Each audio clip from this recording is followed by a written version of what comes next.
A paz do Senhor, meus irmãos. Tudo bem com vocês? Hoje, dia 8 de abril, vamos ler 2 Samuel capítulos 20, 21 e 22. 2 Samuel capítulo 20. Seba rebela-se contra Davi. Também estava lá um desordeiro chamado Seba, filho de Bicri, de Benjamim. Ele tocou a trombeta e gritou: não temos parte alguma com Davi, nenhuma herança com o filho de Jessé. Para casa todos, ó Israel. Então todos os de Israel abandonaram Davi para seguir Seba, filho de Bicri. Mas os de Judá permaneceram com seu rei e o acompanharam desde o Jordão até Jerusalém. Quando Davi voltou ao palácio, em Jerusalém, mandou confinar numa casa, sob guarda, as 10 concubinas que tinha deixado tomando conta do palácio. Ele as sustentou, mas nunca mais as possuiu. Ficaram confinadas, vivendo como viúvas até a morte. E o rei disse a Amasa: convoque os homens de Judá e, dentro de 3 dias, apresente-se aqui com eles. Mas Amasa levou mais tempo para convocar Judá do que o prazo estabelecido pelo rei. Disse então Davi a Abisai: agora Seba, filho de Bicri, será pior para nós do que Absalão. Chame os meus soldados e persiga-o, antes que ele encontre alguma cidade fortificada aí, depois, nos arranque os olhos.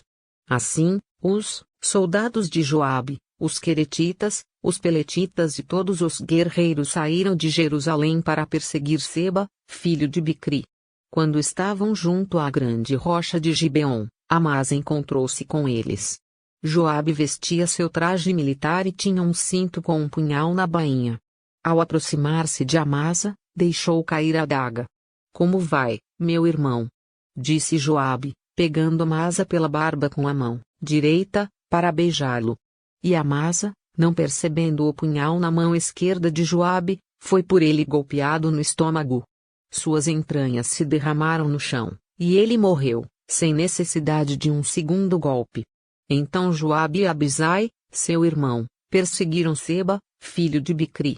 Um dos soldados de Joabe ficou ao lado do corpo de Amasa e disse: quem estiver do lado de Joabe e de Davi, que siga Joabe. Amasa jazia numa poça de sangue no meio da estrada. Quando o homem viu que todos os que se aproximavam do corpo de Amasa paravam, arrastou-o para fora da estrada e o cobriu com uma coberta. Depois que o corpo de Amasa foi retirado da estrada, todos os homens seguiram com Joabe em perseguição a Seba, filho de Bicri. Seba atravessou todas as tribos de Israel e chegou até Abel-Bet-Maaca, e todos os bicritas se reuniram para segui-lo. O exército de Joabe veio, cercou Seba em Abel-Bet-Maaca e construiu contra a cidade uma rampa que chegou até a muralha externa. Quando o exército de Joabe estava para derrubar a muralha, uma mulher sábia gritou da cidade: ouçam! Ouçam! Digam a Joabe que venha aqui para que eu fale com ele. Quando ele se aproximou, a mulher perguntou: tu és Joabe? Ele respondeu: sim. Ela disse: ouve o que a tua serva tem para dizer-te. Estou ouvindo, disse ele. E ela prosseguiu: antigamente se dizia, peça conselho na cidade de Abel, e isso resolvia a questão. Nós somos pacíficos e fiéis em Israel. Tu procuras destruir uma cidade que é mãe em Israel. Por que queres arruinar a herança do Senhor? Respondeu Joabe: longe de mim uma coisa dessas? Longe de mim arruinar e destruir esta cidade. Não é esse o problema. Mas um homem chamado Seba, filho de Bicri, dos montes de Efraim, rebelou-se contra o rei Davi. Entreguem-me esse homem, e iremos embora. A mulher disse a Joabe: a cabeça dele te será jogada do alto da muralha. Então a mulher foi falar com todo o povo, dando o seu sábio conselho, e eles cortaram a cabeça de Seba, filho de Bicri, e a jogaram para Joabe. Ele tocou a trombeta, e seus homens se dispersaram, abandonaram o cerco da cidade e cada um voltou para sua casa. E Joabe voltou ao rei, em Jerusalém. Joabe comandava todo o exército de Israel, Benaia, filho de Joiada, comandava os queretitas e os peletitas, Adonirão era chefe do trabalho forçado, Josafá, filho de Alude, era arquivista real, Seva era secretário, Zadok e Abiatar eram sacerdotes, e Ira, de Jair, era sacerdote de Davi. 2 Samuel capítulo 21. A vingança dos gibeonitas. Durante o reinado de Davi houve uma fome que durou 3 anos. Davi consultou o Senhor, que lhe disse: a fome veio por causa de Saul e de sua família sanguinária, por terem matado os gibeonitas. O rei então mandou chamar os gibeonitas e falou com eles. Os gibeonitas não eram de origem israelita, mas remanescentes dos amorreus. Os israelitas tinham feito com eles um acordo sob juramento, mas Saul, em seu zelo por Israel e Judá, havia tentado exterminá-los. Davi perguntou aos gibeonitas: que posso fazer por vocês? Como posso reparar o que foi feito, para que abençoem a herança do Senhor? Os gibeonitas responderam: não exigimos de Saul ou de sua família prata ou ouro, nem queremos matar ninguém em Israel. Davi perguntou: o que querem que eu faça por vocês? E eles responderam: quanto ao homem que quase nos exterminou e que pretendia destruir-nos, para que não tivéssemos lugar em Israel, que 7 descendentes dele sejam executados perante o Senhor, em Gibeá de Saul, no monte do Senhor. Eu os entregarei a vocês, disse o rei. O rei poupou Mefibosete, filho de Jonatas e neto de Saul, por causa do juramento feito perante o Senhor entre Davi e Jonatas, filho de Saul. Mas o rei mandou buscar Armoni e Mefibosete, os 2 filhos que Rispa, filha de Aiá, tinha dado a Saul. Com eles também os 5 filhos que Merabe, filha de Saul, tinha dado a Adriel, filho de Barzilai, de Meolá. Ele os entregou aos gibeonitas, que os executaram no monte, perante o Senhor. Os 7 foram mortos ao mesmo tempo, nos primeiros dias da colheita de cevada. Então Rispa, filha de Aiá, pegou um pano de saco e o estendeu para si sobre uma rocha. Desde o início da colheita até cair chuva do céu sobre os corpos, ela não deixou que as aves de rapina os tocassem de dia nem os animais selvagens à noite. Quando Davi foi informado do que Rispa, filha de Aiá, concubina de Saul, havia feito, mandou recolher os ossos de Saul e de Jonatas, tomando-os dos cidadãos de Jabes-Gileade. Eles haviam roubado os ossos da praça de Bet-Sean, onde os filisteus os tinham pendurado, no dia em que mataram Saul no monte Gilboa. Davi trouxe de lá os ossos de Saul e de seu filho Jonatas, recolhidos dentre os ossos dos que haviam sido executados. Enterraram os ossos de Saul e de Jonatas no túmulo de Quis, pai de Saul, em Zela, na terra de Benjamim, e fizeram tudo o que o rei tinha ordenado.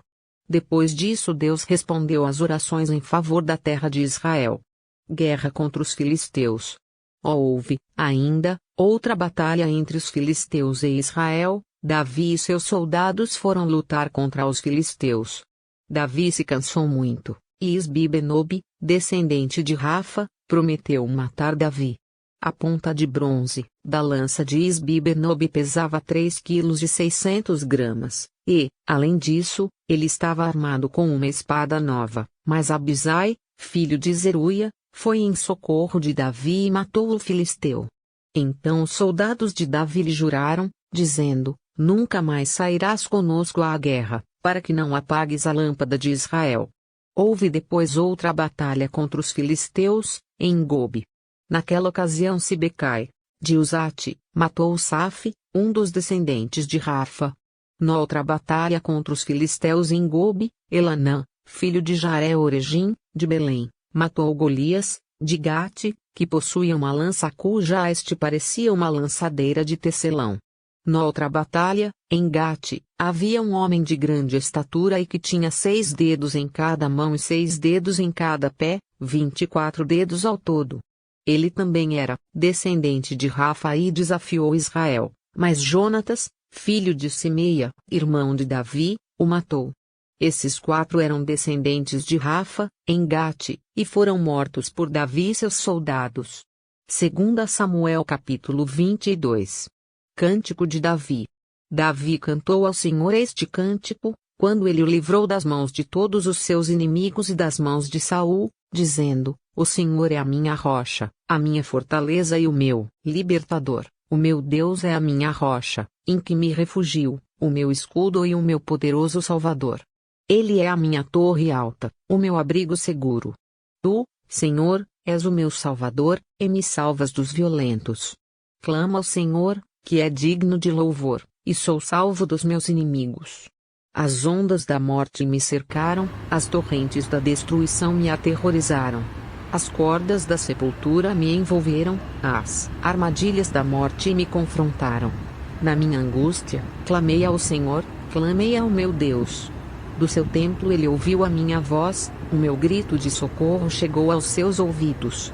A terra abalou-se e tremeu, os alicerces dos céus se estremeceram, tremeram porque ele estava irado. Das suas narinas saiu fumaça, da sua boca saiu fogo consumidor, dele saíram brasas vivas e flamejantes. Ele abriu os céus, e desceu, nuvens escuras estavam debaixo dos seus pés. Montou sobre um querubim e voou, elevou-se sobre as asas do vento. Pôs as trevas ao seu redor, das densas nuvens de chuva fez o seu abrigo. Do brilho da sua presença flamejavam carvões em brasa. Dos céus o Senhor trovejou, ressoou a voz do Altíssimo. Ele atirou flechas e dispersou os inimigos, arremessou raios e os fez bater em retirada. Os vales apareceram, e os fundamentos da terra foram expostos, diante da repreensão do Senhor, com o forte sopro de suas narinas. Das alturas estendeu a mão e me segurou, tirou-me de águas profundas. Livrou-me do meu inimigo poderoso, dos meus adversários, que eram fortes demais para mim. Eles me atacaram no dia da minha calamidade, mas o Senhor foi o meu amparo. Deu-me ampla liberdade, livrou-me, pois me quer bem. O Senhor me tratou conforme a minha retidão, conforme a pureza das minhas mãos me recompensou. Pois guardei os caminhos do Senhor, não cometi a perversidade de afastar-me do meu Deus. Todos os seus mandamentos estão diante de mim, não me afastei dos seus decretos. Tenho sido irrepreensível para com ele e guardei-me de pecar.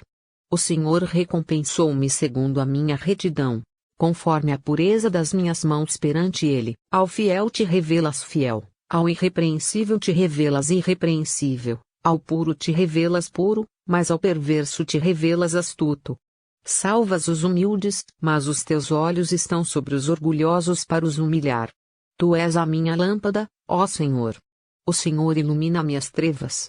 Contigo posso avançar contra uma tropa, com o meu Deus posso transpor muralhas. Este é o Deus cujo caminho é perfeito, a palavra do Senhor é comprovadamente genuína. Ele é escudo para todos os que nele se refugiam. Pois quem é Deus além do Senhor? E quem é rocha senão o nosso Deus? É Deus quem me reveste de força e torna perfeito o meu caminho. Ele me faz correr veloz como a gazela e me firma os passos nos lugares altos. É Ele que treina as minhas mãos para a batalha, e assim os meus braços vergam o arco de bronze. Tu me dás o teu escudo de livramento, a tua ajuda me fez forte. Alarga sobre mim o meu caminho, para que os meus tornozelos não se torçam. Persegui os meus inimigos e os derrotei, não voltei enquanto não foram destruídos. Esmaguei-os completamente, e não puderam levantar-se, caíram debaixo dos meus pés. Tu me revestiste de força para a batalha, fizeste cair aos meus pés os meus adversários, fizeste que os meus inimigos fugissem de mim, destruí os que me odiavam. Gritaram por socorro, mas não havia quem os salvasse, gritaram ao Senhor, mas ele não respondeu. Eu os reduzi a pó, como o pó da terra, esmaguei-os e os amassei como a lama das ruas. Tu me livraste dos ataques do meu povo, preservaste-me como líder de nações. Um povo que eu não conhecia me é sujeito. Estrangeiros me bajulam, assim que me ouvem, me obedecem. Todos eles perdem a coragem, saem tremendo das suas fortalezas. O Senhor vive. Bendita seja a minha rocha. Exaltado seja Deus, a rocha que me salva.